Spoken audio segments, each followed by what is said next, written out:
Welcome back to Light the Fuse, the only Mission Impossible podcast that, is just delivering week after week for you guys. Quarantine, no quarantine, we're just getting it done. And that's what I love about this show. You know what I mean, Charles? Oh yeah, sure. We deliver. We deliver, but, some deliveries come a little late, Charles, which is what we need to talk about right now. The delayed release dates for the next two Mission Impossible films. Yes. So they have officially delayed but they actually didn't delay them as much as we thought they would.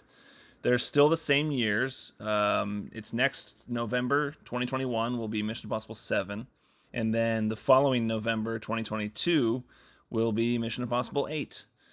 So it's basically, I think there was an article, I think in Variety or Hollywood Reporter, about Tom Cruise saying that he wanted to be back shooting again in June, and that's 4 months after they were set to start shooting. And these release dates were basically pushed 4 months.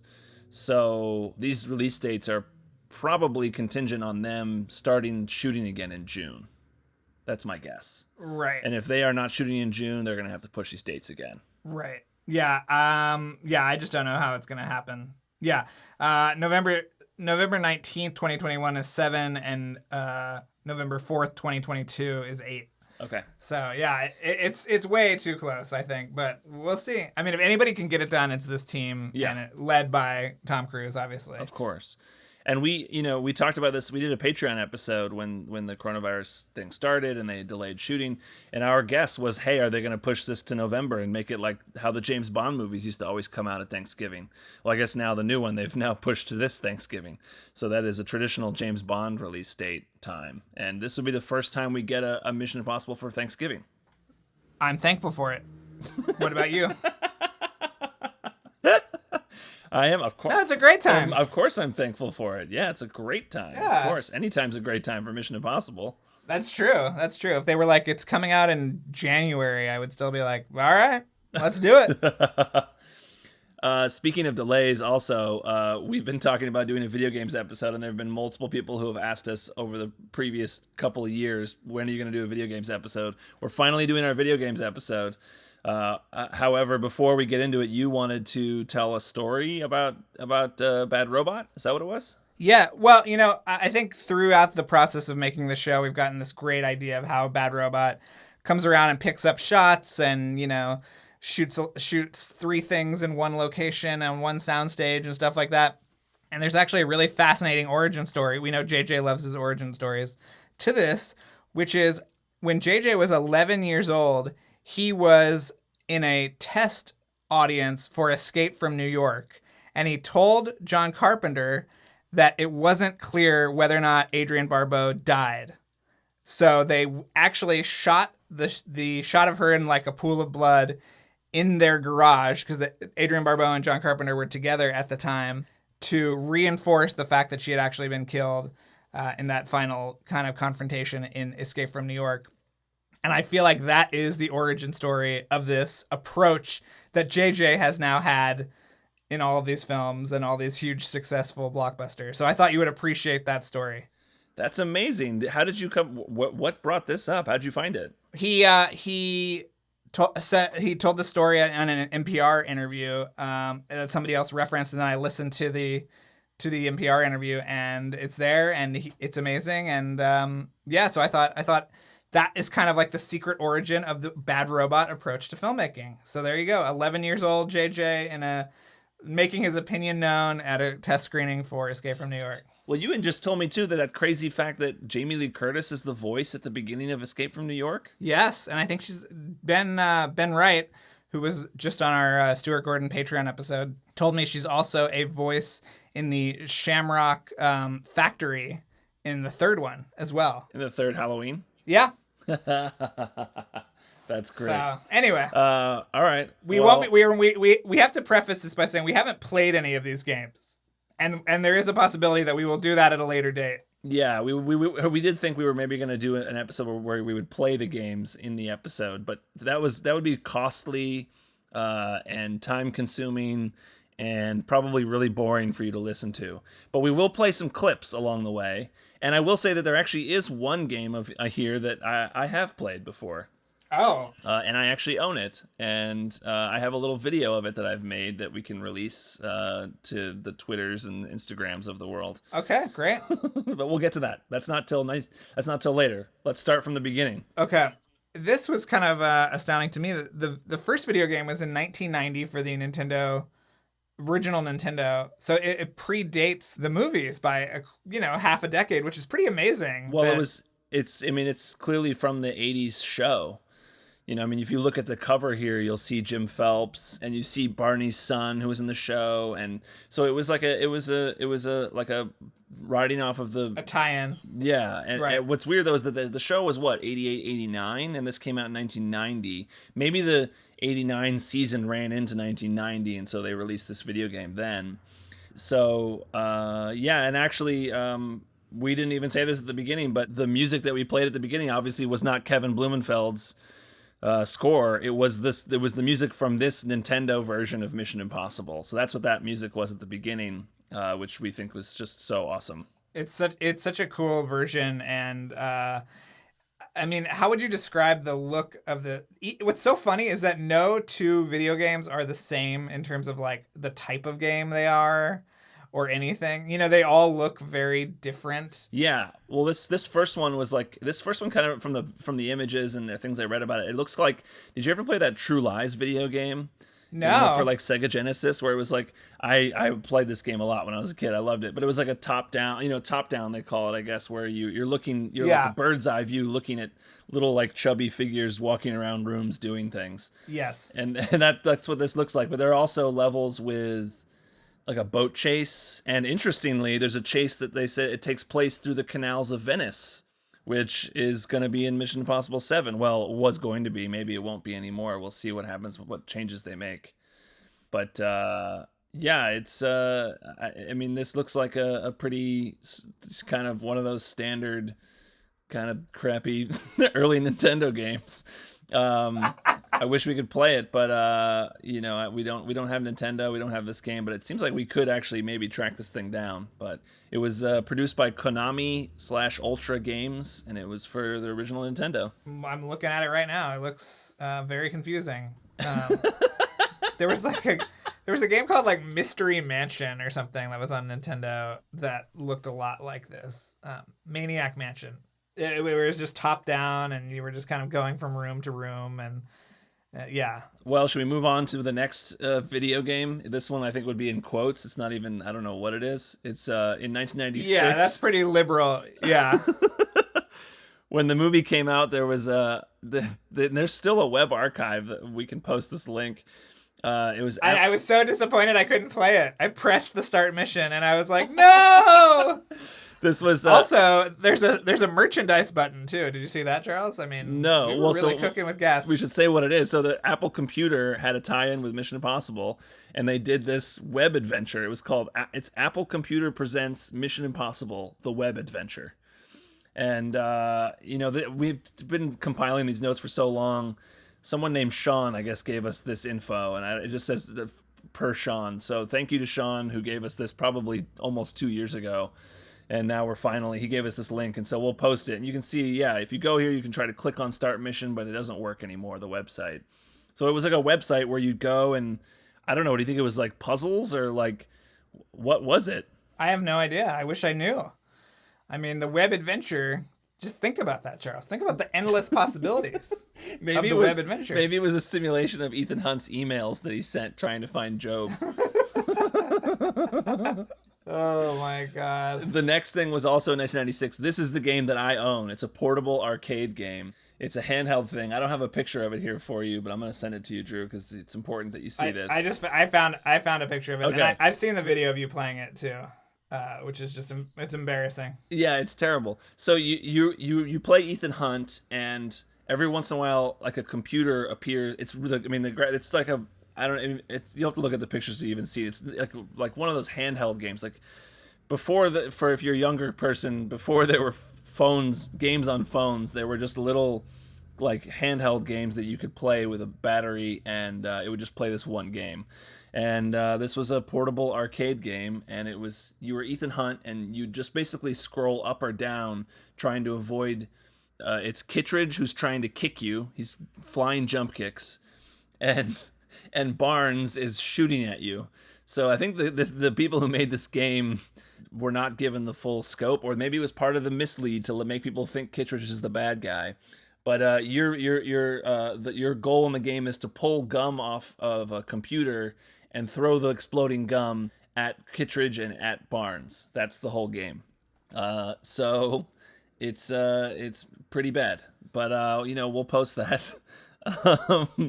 And you well, can see. I'll tell you who made the game too, which is a company called Micro Games of America. Okay. And typically these things were like, they did like the roulette. You remember the little like roulette games?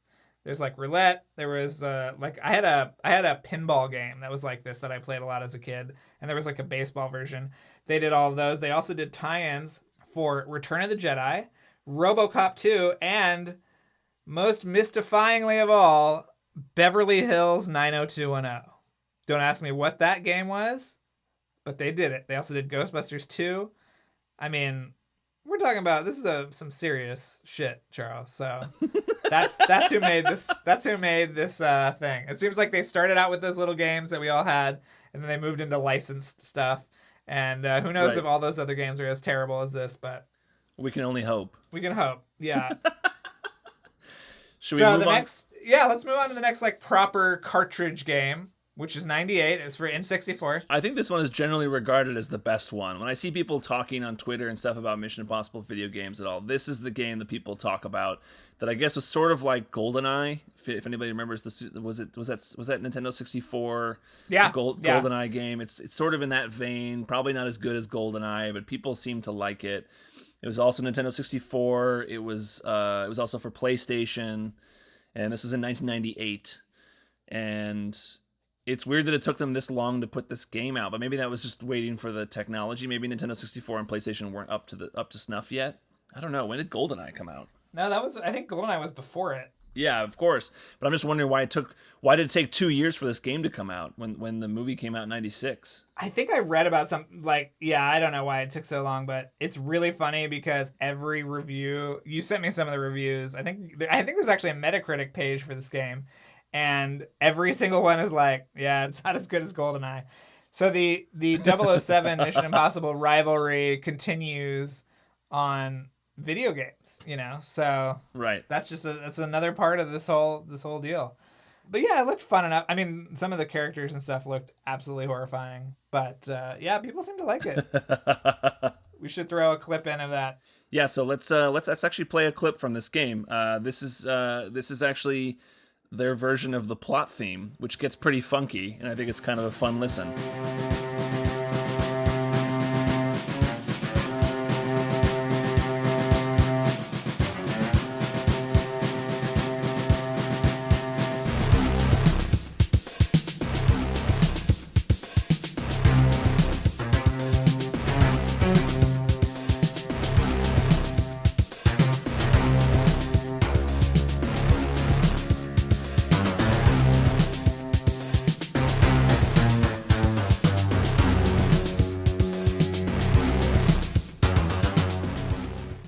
Yeah, that version of the plot theme is really, they hit it hard. I know you love when they hit it hard, so there you go.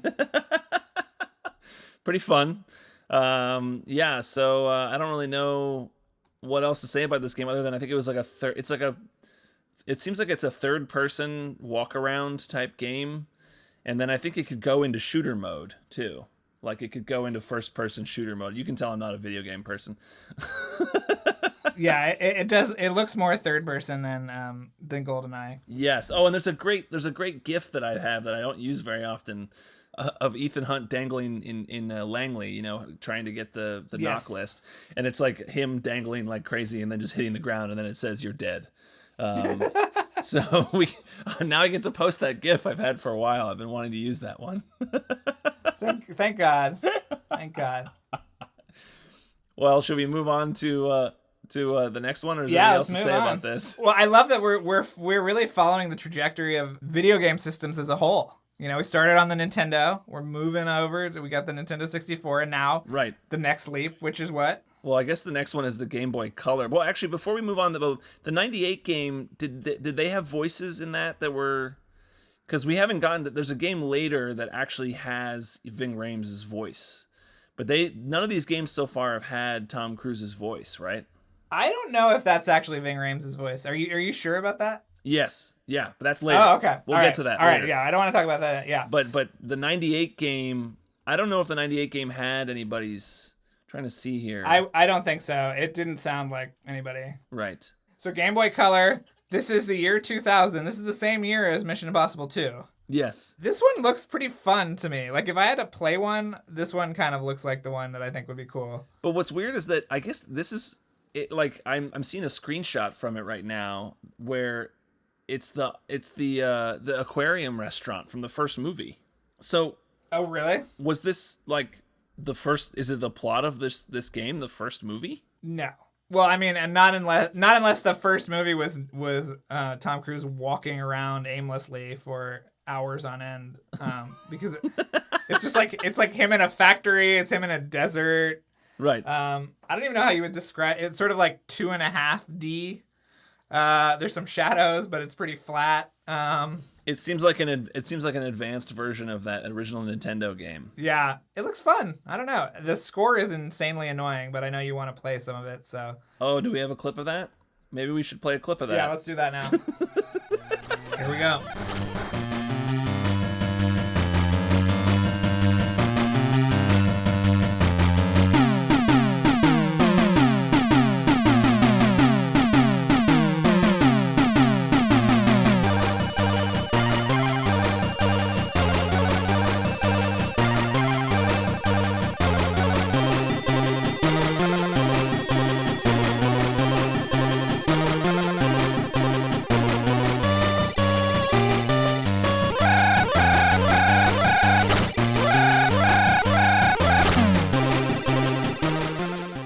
I hope you didn't play the part where it seems like for about 80% of this game there's a siren going off. I hope we didn't play that. That's all. When you were like, we gotta play this music, I was like, all right. I'm just obsessed with all these different like the 8-bit music of like versions of the Mission Impossible theme and the plot theme. I love that stuff. I think it's so cool to hear. Yeah. So it's a return to handheld as well. After your great little arcade, so you could take Mission Impossible with you, which I'm very into. Yeah. All right, you want to talk about Operation Surma, Charles? I think it's time. Yeah. So this is so again, there was a huge delay. Like Mission Impossible 2 comes out in 2000, and then Operation Surma, which is the next, I would say, other than that 98 Nintendo 64 game, this is the other like really big significant game of Mission Impossible. It's called Mission Impossible Operation Surma, and it came out in 2003, and it's with the characters from MI2. So it's Billy Baird, Luther, and Ethan, and it took them 3 years to put this out, which is just, again, why did it take so long? Yeah, I mean, the whole vibe of this game is very Mission Impossible 2 also. Right. It has the, like, hard rock theme. Did you see that the game actually opens with the Paramount logo with the stars and everything? Oh, yeah, that's cool. And it's like the whole like opening, it's like what do they call those, like the like movie things where you're not playing the game, you're watching a little like mini movie thing, like cutscene. Yeah. It starts with a cutscene of Ethan Hunt like scuba diving for fun, and then it's like similar to him mountain climbing in MI2, and then they like come and give him his mission, and he's like, damn, I was scuba diving. So actually let's play a clip from Operation Surma so you can hear actually Ving Rhames' actual voice as Luther, and then you can hear the voice that they have for Ethan. Good work, Ethan. Data sniffers are up and running. I'm scanning files for subject's location. Stand by. Copy that. And how's our friend from Virginia doing? She make the drop yet? Well, sort of. What do you mean, sort of? She thought she got made by a guard. She got a little skittish. She dropped the gear at the garbage dump instead of at the drop site. What? No, Ethan, it's okay. We'll get it out of there. Don't worry. So there's your clip. It's pretty great. I assumed that it was a sound-alike. I thought it was a sound-alike for Ving Rhames just because everybody else is a sound-alike in this one. It says, no, John Polson also is Billy Baird. Oh, wow. Great. Yeah. So it's this guy, Steve Blum, is the voice of Ethan Hunt. And I'm looking him up. He's an American voice actor known for his distinctively deep voice. It looks like a good game. I don't know. People like it a lot online, so I don't know. Were the reviews good? It seems like some of the reviews are not that great. Yeah, they were good.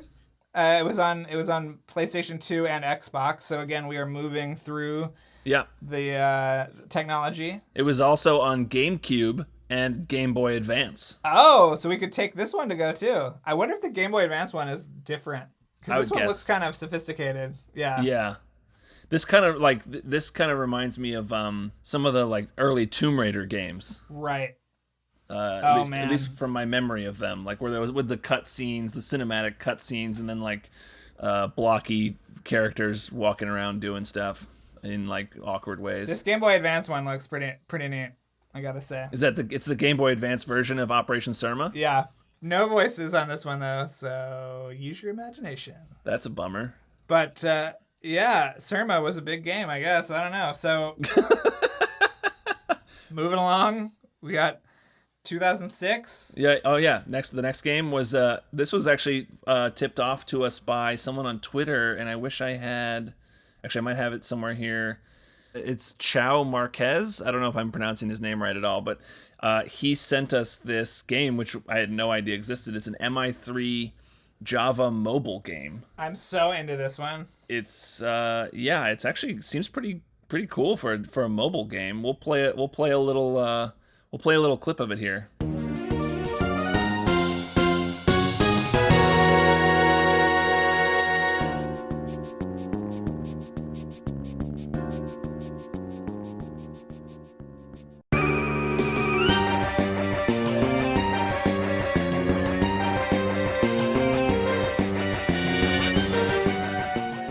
So that's the MI3 mobile game that was around, and I don't know if anybody out there played it.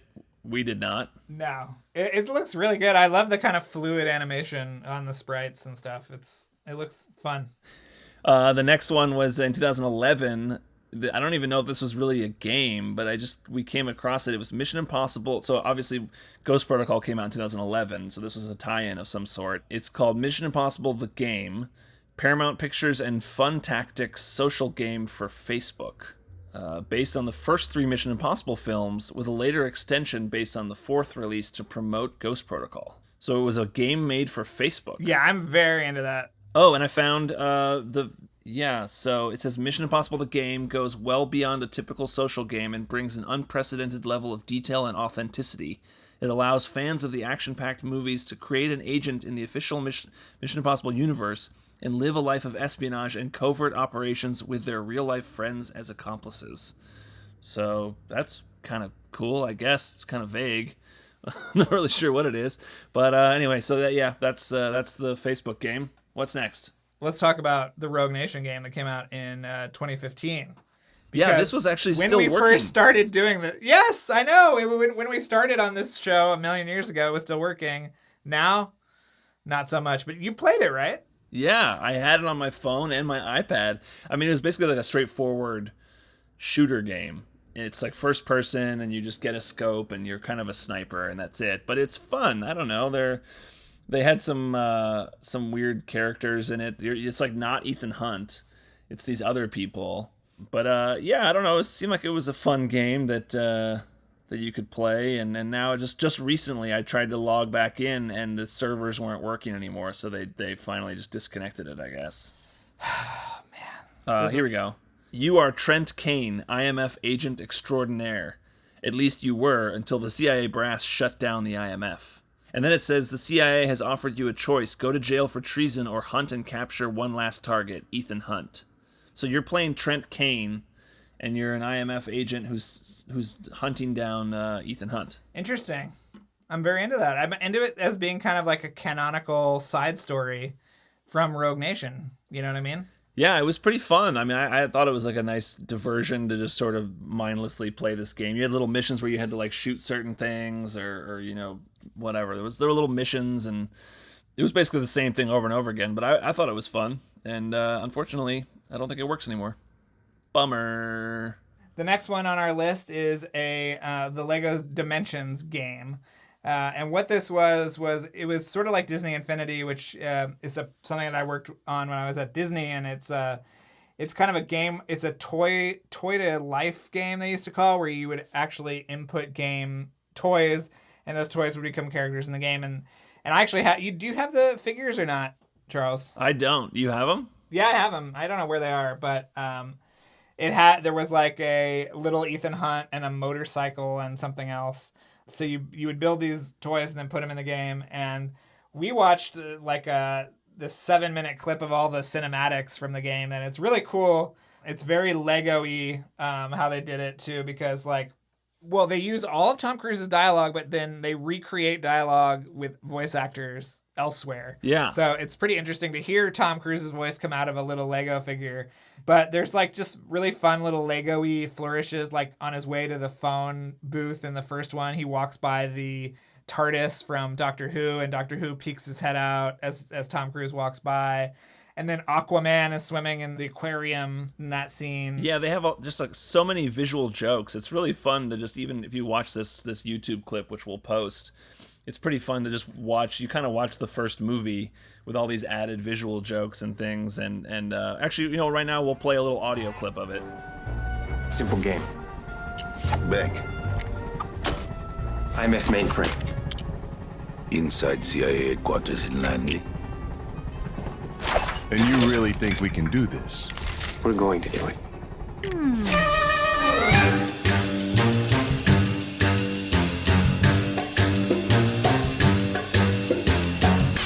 Download the knock list and get out of there. So that you hear Tom Cruise's voice, which is cool, and they recreated everybody else's voices. It's kind of interesting. Yeah, and I love the relationship between him and the lobster that comes out of the fish tank at the beginning.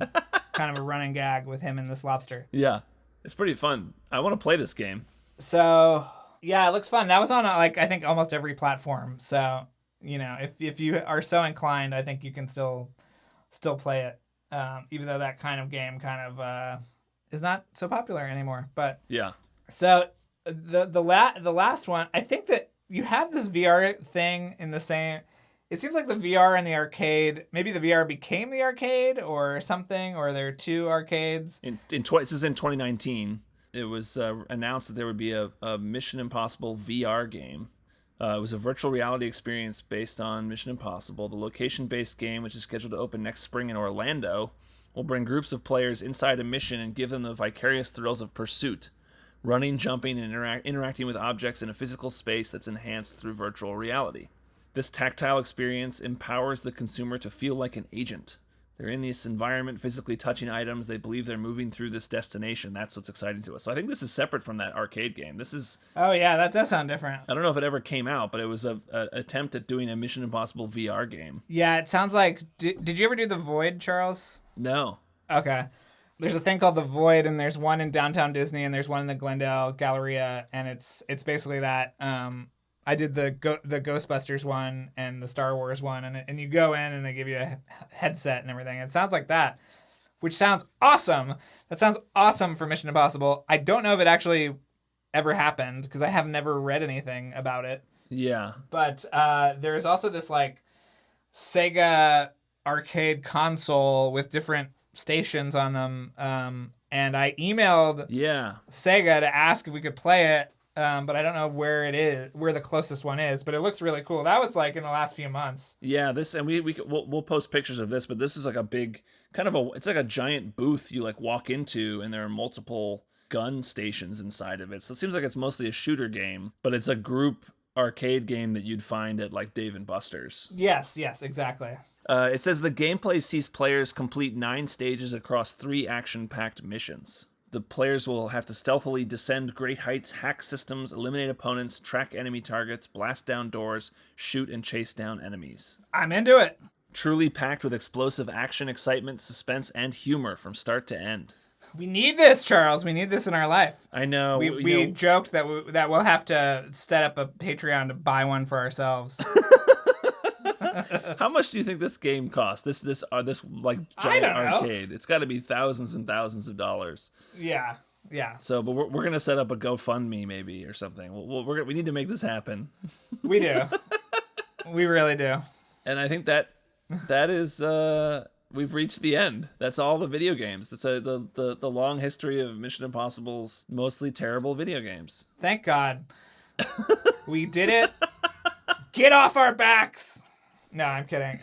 Oh, actually, we had a couple people have messaged us over the years about this. The James Halley 5, I think probably on Twitter, said, "I remember playing Mission Impossible Operation Surma when I was younger. I thought it was really cool at the time, but perhaps it hasn't aged so well." And then he actually says, "If it would be cool if you could talk about ideas for a Mission Impossible game too." He says a Mission Impossible game like Arkham Knight or Assassin's Creed would be a really cool concept. I mean, what's the perfect Mission Impossible video game? I don't know. I mean, I don't play that many video games. I've been playing a lot of Mario Kart, but I say go back to the top down. I want a cute little Mission Impossible game. That's what I think would be great. Oh, you want like old school, like that 1990 Nintendo game? Yes. Yeah. Yes. I think I still have my Sega Genesis game somewhere. I'm gonna have to share that True Lies game with you. So you have to play that at some point. It's pretty great. I'd love to.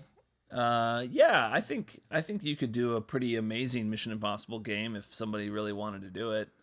I don't know why it's never happens. Yeah, I'd say do it. But what are you waiting for, you cowards? I think it'd be fun if you could pick between the different team members or like assemble your team. Like we did a prompt on Twitter the other day that was like pick your 3 out of like the 9.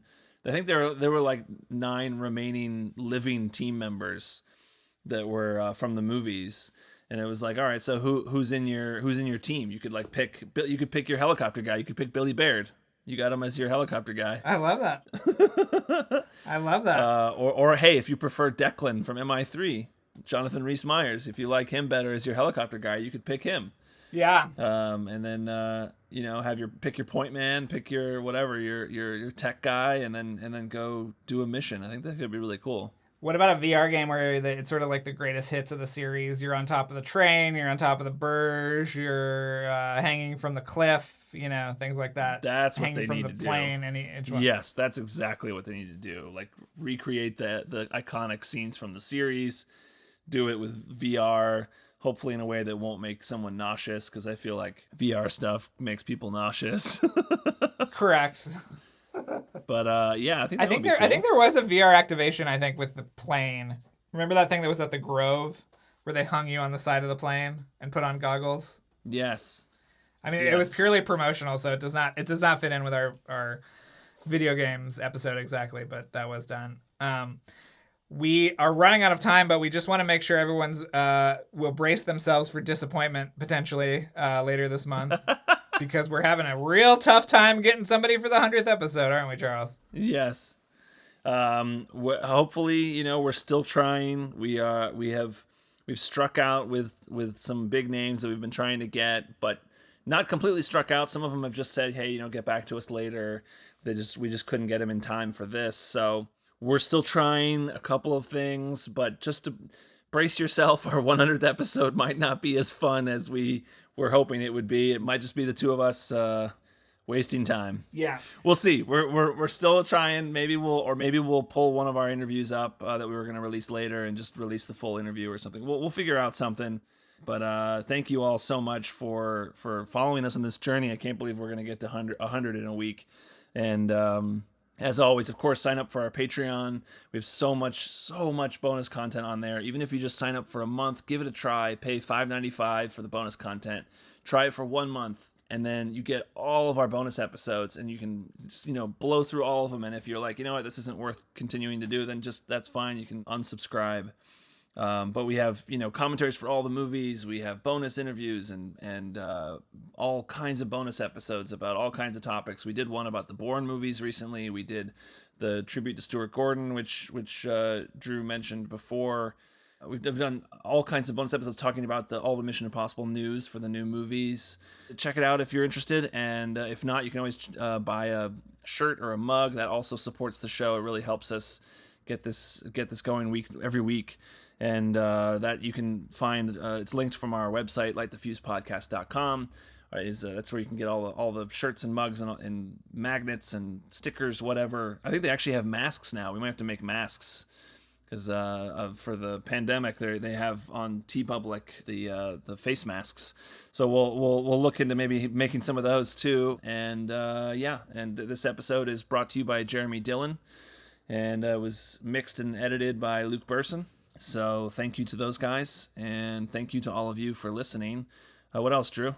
I think that's it. I hope we're back next week with a big guest that's going to really blow your mind, but that might not happen. So whatever it is, we'll do our best. And I can't believe we're already here at 100 episodes. We didn't think we would make it to 10. So this has been great. So yeah, I'm excited. Here's to another 100. That's what I say. Yeah, definitely.